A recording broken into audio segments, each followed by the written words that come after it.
Yes, good evening, brothers and sisters, ladies and gentlemen, and welcome again to another episode of The Story Behind the Book. And today we have a special medical doctor from Borneo, which have written a couple of books, but this today he will mention about echoes from Borneo. Before I pass the time to him, I would like to quote from Dr. Timothy William, who is a consultant in infectious diseases. He has this to say: medicine is a calling. It involves love, sacrifice, and a passion to save life. Every young doctor should read this book, which chronicles the exciting adventures of Dr. Mega. Let us welcome Dr. Meganathan Rajaratnam. Over to you, Dr. Mega. Thank you so much, Pastor Joshua. Very kind of you to hoist my book. Yeah. Thank you. All right, Dr. Mega, I think the audience would like to know about your background a little bit. Maybe you could tell a little bit about your background. Okay. Actually, I was born and brought up in Perak, Low Perak. I think it was called Teluk Intan in those days, and now it is it was called Teluk Ansan in those days. Yeah, Teluk Ansan, correct. Yeah. Now Teluk Ansan, and I was mainly brought up in the estate, United Plantations, and my father worked there. And I did all my primary school education all in that area. Later on, I moved to Ipoh, and I did my secondary schooling in the Anglo-Chinese School Ipoh, and I did my up to Form 5. Then after that, I went over to India to do medicine, and I studied in this college called the Christian Medical College Vellore, where I graduated from there. And then I came over to Malaysia in 1970. And then I did a short housemanship in Ipoh Hospital. After that, I moved to East Malaysia, which is on Borneo. 1973, I came to Sarawak, and I worked in a place called Kapit. It's in the interior of Sarawak on the Rejang River. There was a mission hospital, a Methodist mission hospital called Christ Hospital, and that's where I started my work. And later on, what happened was the hospital was taken over by the Malaysian government, and I, being a Malaysian, I was absorbed into the government service, and I just continued on with the government service in Sarawak, later on in Sabah. That is my niece coming from India. Oh, Judea? Judea, yes. That's my niece. Oh, okay. My grandniece. She said she will come in. Welcome, Judea. Yeah, welcome, Judea. Yeah. And then I landed in. Sorry, you're muted, Dr. Mega. You're muted, Dr. Mega. Can you unmute yourself? Okay. And then I moved over to Sabah in 1995 and worked here as the deputy director of the state, and retired in 1999. And then from then on, until now, I'm working in the private practice. Now, the COVID outbreak for the 1.5 years, I was stay put at home, and that sort of gave me some writings. And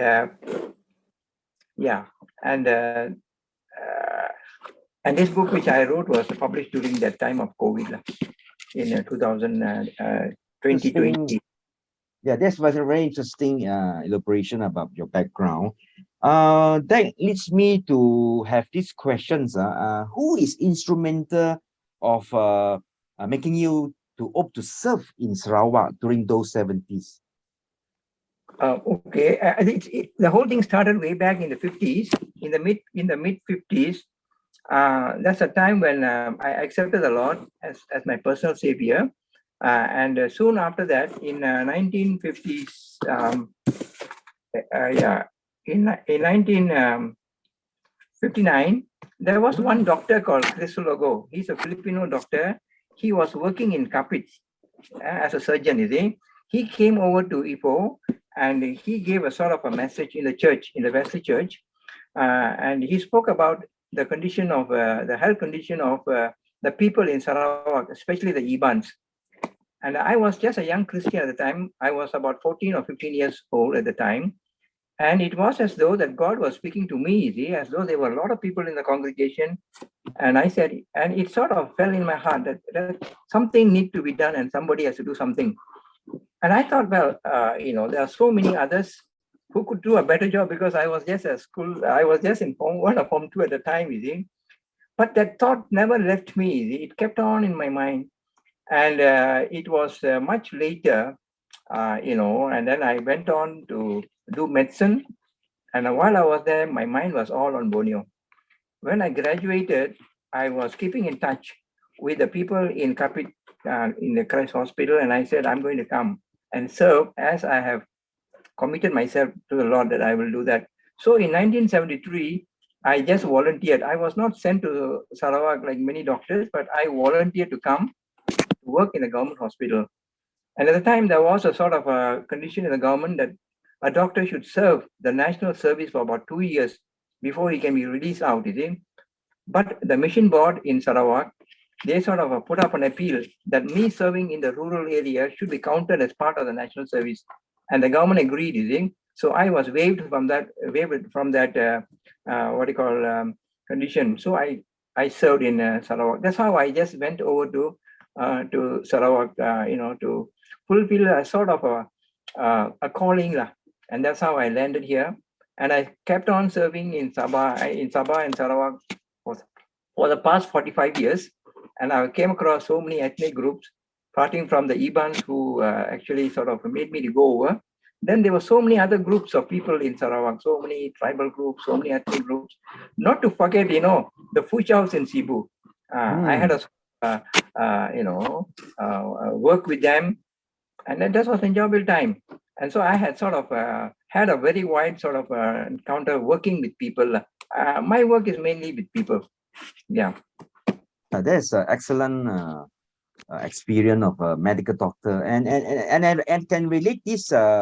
Maybe you can relate this, Dr. Mega, in part 4 of your book, page 91. You are encountering with the Penangs, how to pronounce it? I think Penangs are in the jungle. So can you tell me about your experience encountering them, the Penangs? Yeah, that was also in the mid-70s. While I was there in Kapit, we used to have this thing called the flying doctor service. We used to fly out and serve many of these rural populations out in the outreach, And during that time, I did come across some Punans. These are the settled Punans. Actually, the Punans are tribal. They are nomadic people. They don't stay in one place. I think something like the Orang Aslis in West Malaysia, they used to sort of move around, isn't it? So they were like that. But these people lived right in the jungle, right in the forest.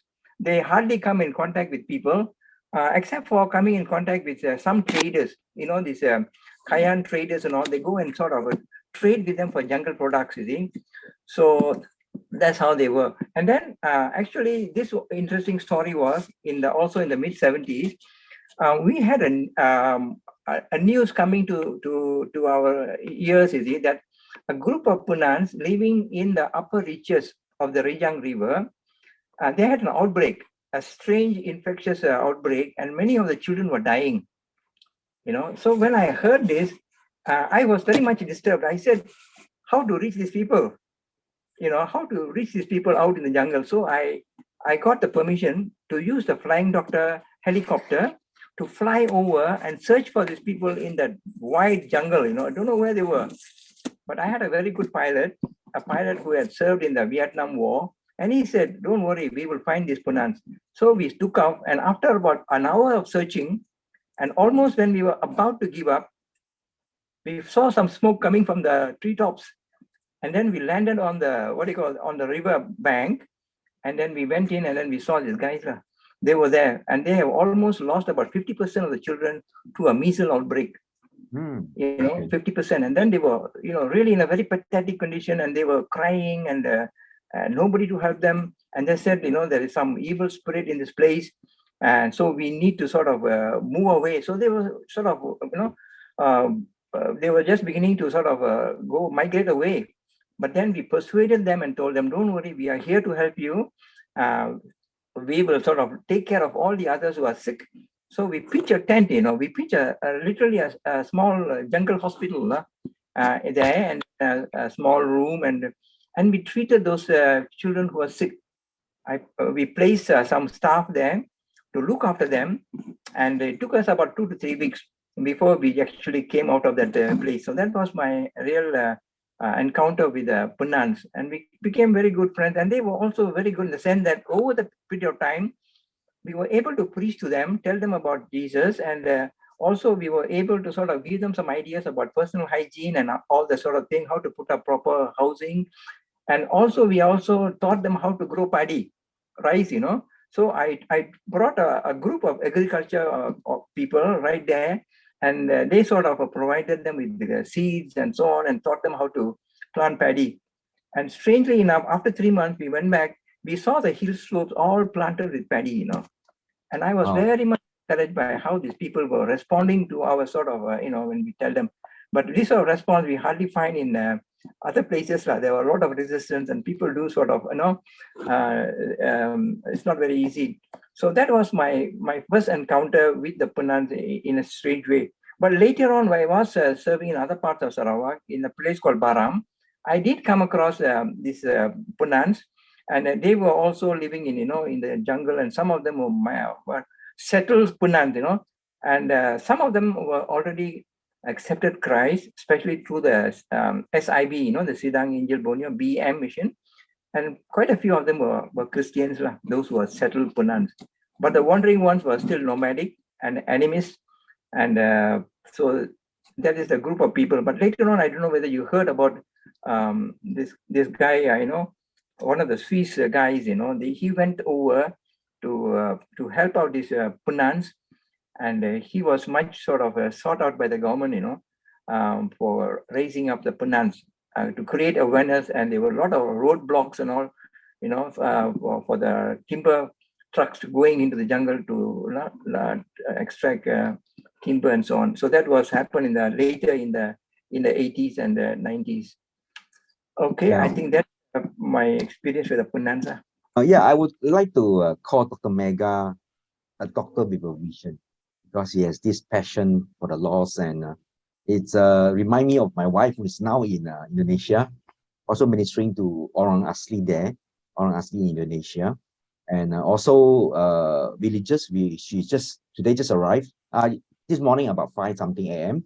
and now she's in interior, reaching out to Orang Asli, about 20 families, giving them rice about 5 kg each.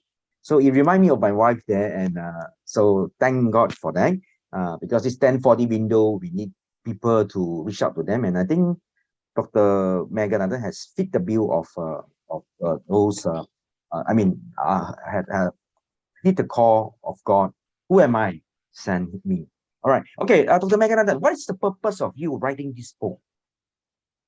Well, I think basically the purpose is to sort of tell my experience and my story. What I did is basically my experience. Some people, many of them would have had other experiences, but this is my experience. How the impossible can be achieved by partnering with God. We work together with God, we work together with the Holy Spirit, and the doors open up in a very mighty way. And not only in here, reaching out to the people, also in the hospital, in looking after patients. I've came across some really very difficult sort of cases. We turned out to be very successful because of the Lord working through us. And I think that's basically the message of the book, that we can achieve things for the Lord if we work together with Him and we put Him first in our life. So that's the purpose. And of course, to give a sort of insight into the life of a doctor, to sort of serve others. I mean, it's more of a service-orientated sort of a purpose, that we should take care of people. People are more important than other things.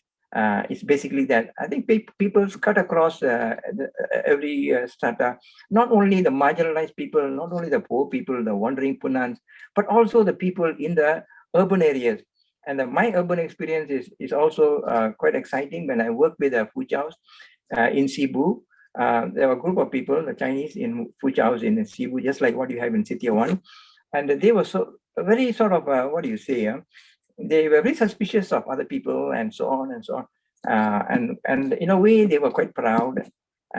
Very sorry to say that, but I tell you, when I started to work with them, and when I exposed myself to them being very transparent and how I actually wanted to help them, they turned out to be the very good friends, very good friends. We became very good friends. And then when I left Cebu, after about 3 years, a very large crowd of people came to the airport to send me off, and I was very much touched by their generosity. So I don't know whether you do come across, such experiences, and it was really very fantastic. So that is how I think, I want to relate to them now. This thing that you can get across to people if you become very transparent and you become humble and you can reach out to them, speak to them, and connect with them, communicate with them, and I think things work out. Yeah, exactly the point. Yeah, we always adhere to Jesus, who say, his last command, our first priority. I think all of us here always have this in our mind. And all right, can you show us the book in front of the, so that we can know where the book can be purchased from? The book is called Echoes from Borneo. It can be purchased from Shopee and Lazada. You can get it through Pastor Joshua. He has got some copies. And also, I'll put the link in those who are watching it from YouTube. I'll put the link down. Yeah, sorry, Dr. Mega, you were saying. And also, you can get it from this Precious Pages Resources from Penang. And that is Young. I think she has got some copies also there. I have also put it up in Amazon, loaded in Amazon. It's available in Australia, in UK, and in the US. And recently, I have also uploaded in India, in Chennai. That's called in Chennai, Norton Press, through my grandniece, Julia, who is there. She helped me to put it up in India too.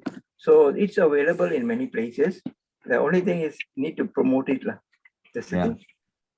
Yeah. So, that is a very good elaboration from Dr. Mega. And so we'll open this to the floor. Is there any questions from the floor directed to Dr. Meganathan? We'll just give you one question from the floor. Anything you would like to ask pertaining this book, any thing to do with his life as a medical doctor, serving in an interior place called Borneo. Yeah. All right. Yeah, Dr. Underwood. Hi, can you hear me? Yes, sure. Yeah. Thanks. First of all, Brother Meganathan, thank you for the book. Actually was given to me by Brother Benjamin. Okay.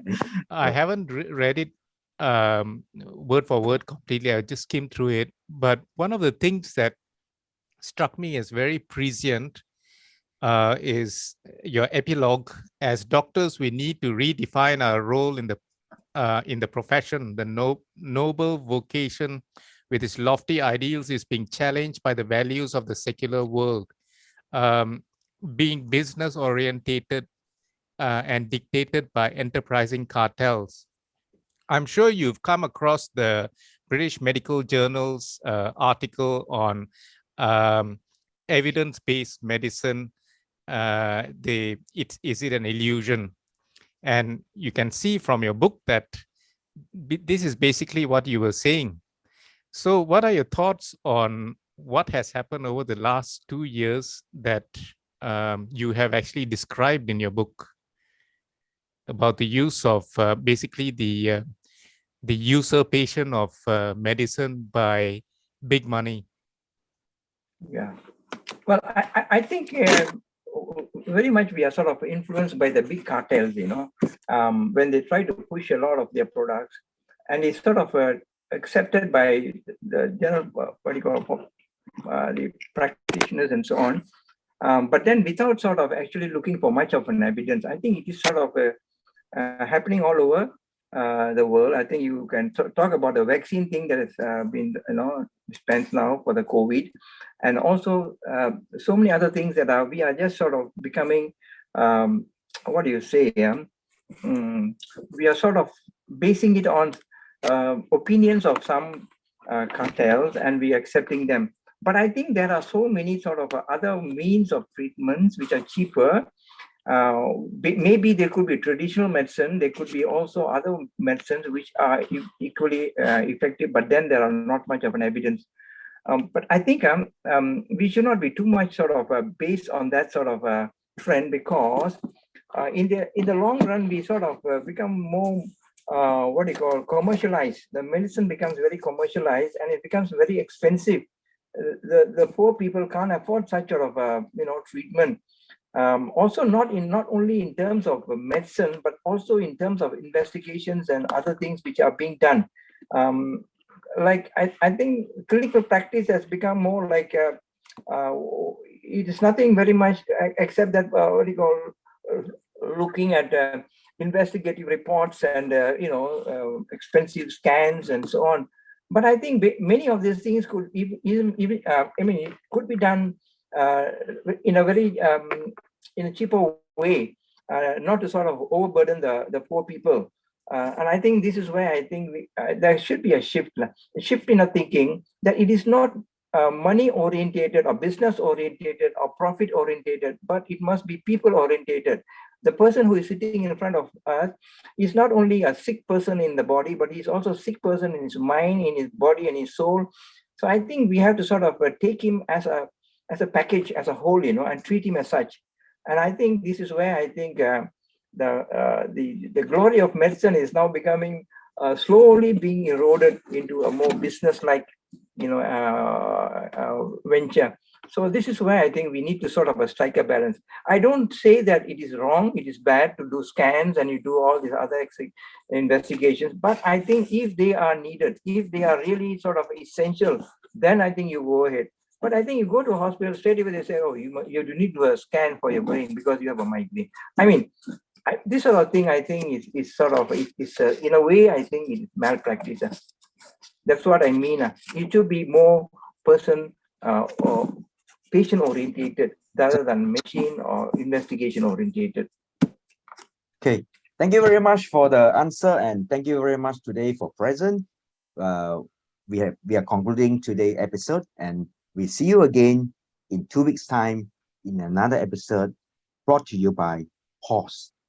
See you, and thank you so much for joining us today despite your busy schedule. Thank you so much. Thank you so much.